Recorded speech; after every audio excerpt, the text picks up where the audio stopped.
every local police department, there should be a threat assessment team that will come out to your church, and they will do a threat assessment of your church, and they will also offer you suggestions as to how you can be more vigilant about making sure that you're safe.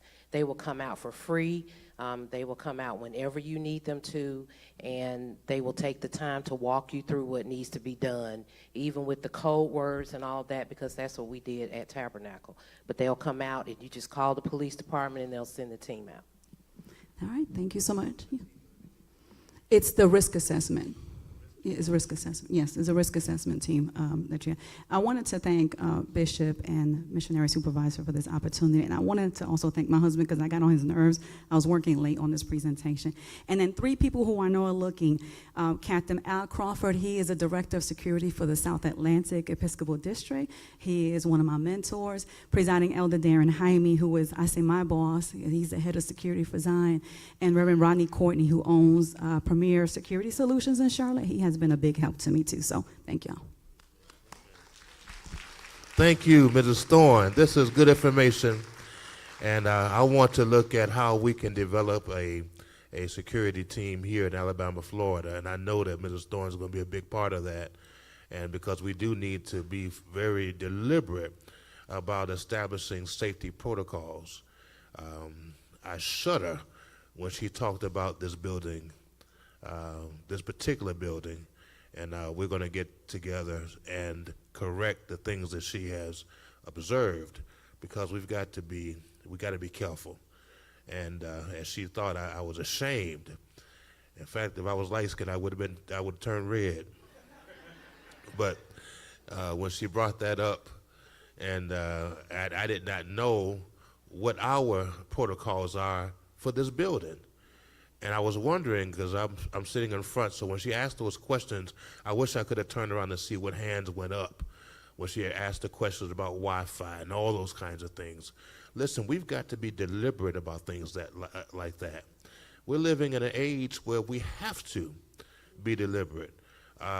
During the COVID era, and also as we after the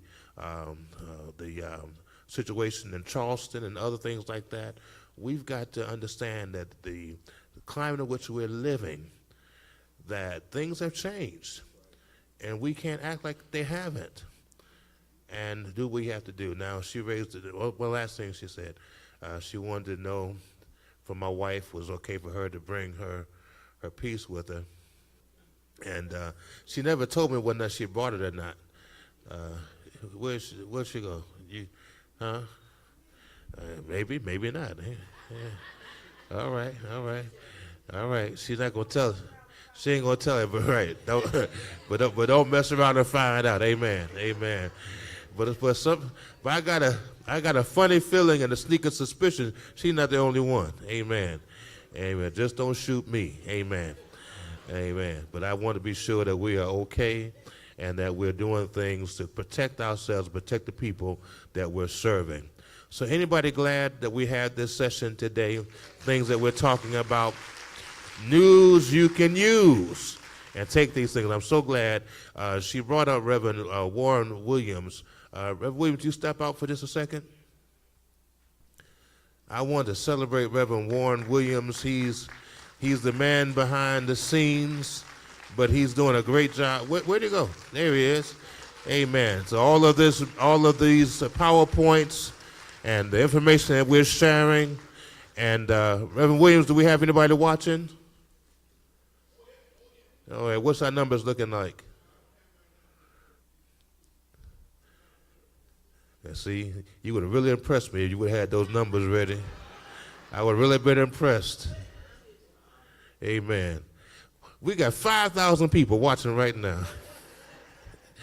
But we do have the potential of 5,000 people, because even if they don't see it now, they're going to hear about how well this has gone, and they'll go back and watch it again. And I do want to encourage those kinds of protocols, those kinds of Wi-Fi, those kinds of live stream. You can do it. Even with an iPhone, find ways you can get your information out there, but make sure it's good information, amen? Don't let 1,000 people watch you make a fool of yourself. Amen? Amen. I know what I'm talking about. I seen some fools out there. I ain't saying from Amy Zion Church, but there's some folks out there. You seen them too. Amen. So be careful what you put out, but make sure that we're available and prepared to do that. Amen. Dr. McFadden is going to come and give us our next movement. Let's give God praise again for her. And just on a side note, you Android users probably could do the same thing too. Amen. Well, you just mentioned iPhone. I just wanted to give some encouragement. Have you been blessed today? Have you learned anything? Are you going home different? Y'all don't sound excited, but we are excited, and we're glad that you have enjoyed what we have shared today. We've got one more piece of breakout, that's a good word, before the worship tonight. And this is an opportunity for all of our men to get together and talk about men's stuff, and all of our women to get together to talk about women's stuff, because there's some stuff we don't want y'all to know, and we don't want to know about some of y'all stuff. But we need to talk about it so that we know that we are not alone in our journey. So, will all my brothers please stand up?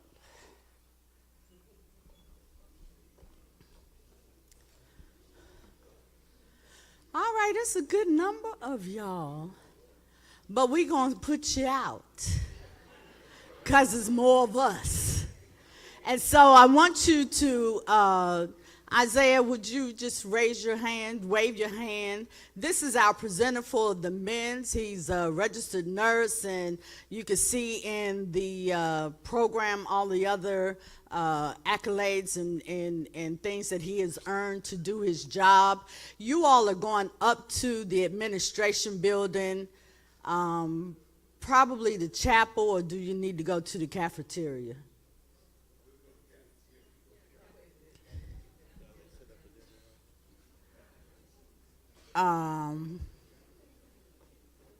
They might be. Well, if y'all can squeeze, because I think it's too much for the boardroom too, is it? The chapel. If you all would go up to the chapel, see how that works. If it doesn't work, walk a few more steps to the cafeteria. Just don't interrupt them getting us ready for dinner. Amen? And so I'm going to ask Dr. Titus Thorne if he would lead our presenter and the men up to the cafeteria. Ladies, if you would move forward, the Reverend Bridget Hall from the AME Church, our sister church, and a registered nurse will come and lead us. So if you ladies would move up, move over, so that she doesn't have to work real hard and spreading the word.